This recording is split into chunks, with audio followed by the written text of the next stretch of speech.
Okay, welcome everyone. We're talking about white balance in this video. So I have a gray card and I have my lovely model Cinnamon to help us get a proper white balance. So the first thing that we're going to do here is we're going to go into the menu system. Okay, and we're just going to check out where the white balance is. One thing I will mention is that there are quicker ways to get to the white balance. This is the longer way by hitting the menu button and then going in here.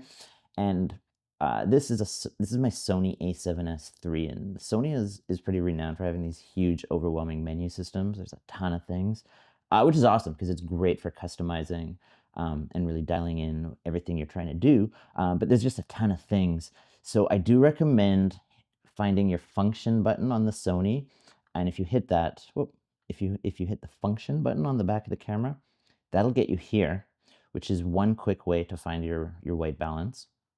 Okay. On a Canon, I believe it's Q or it might be I. I'm not a Canon shooter, so don't quote me on those, but it's either a Q or an I button. Nikon, I don't know the Nikon shooters. You'll have to find your version of that. For Sony, again, it's the function button. But what I do to get there even quicker is I set a custom button on my camera. Sony's have these C1, C2, C3, these custom buttons, and you can assign any menu setting that you want, which is fantastic.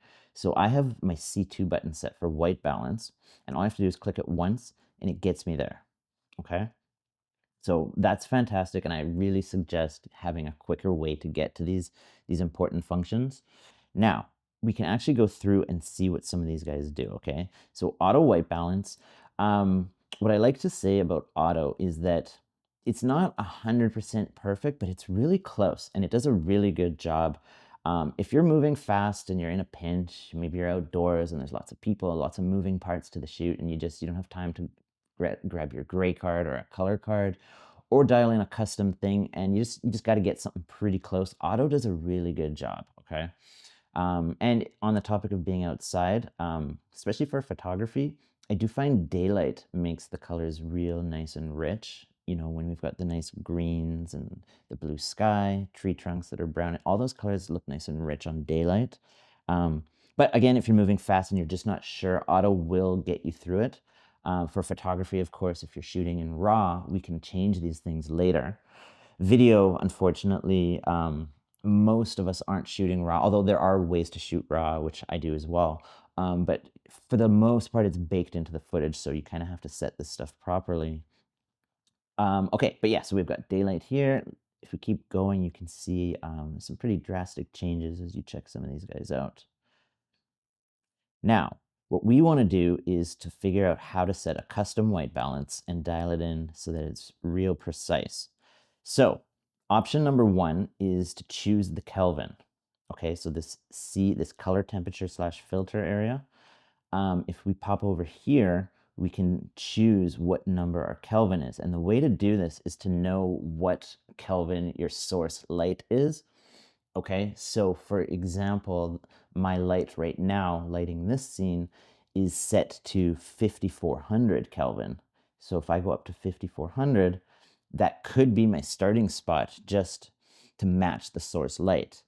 Now, having done this for many years and just with the experience that I've had over the years, I don't always love how this looks. Like to my taste, this feels a little too warm. So I would use this as my starting spot, but I would actually start backing it down to cool it off a little bit. You know, somewhere around here for my taste. Keeping in mind this stuff is definitely subjective. But this starts looking a little bit closer. But, you know, I'm still somewhat guessing. We're not 100% precise. This is using our eyes and kind of guessing. So there is one better way after this, and that is if you go down here to our custom dials, okay? So this is really, really simple. There's just a couple quick steps, and I'm going to do this a few times so you guys can see it. But once you're into the custom area, you pop over to the set button, okay, and then you hit OK, and it gives you this little square.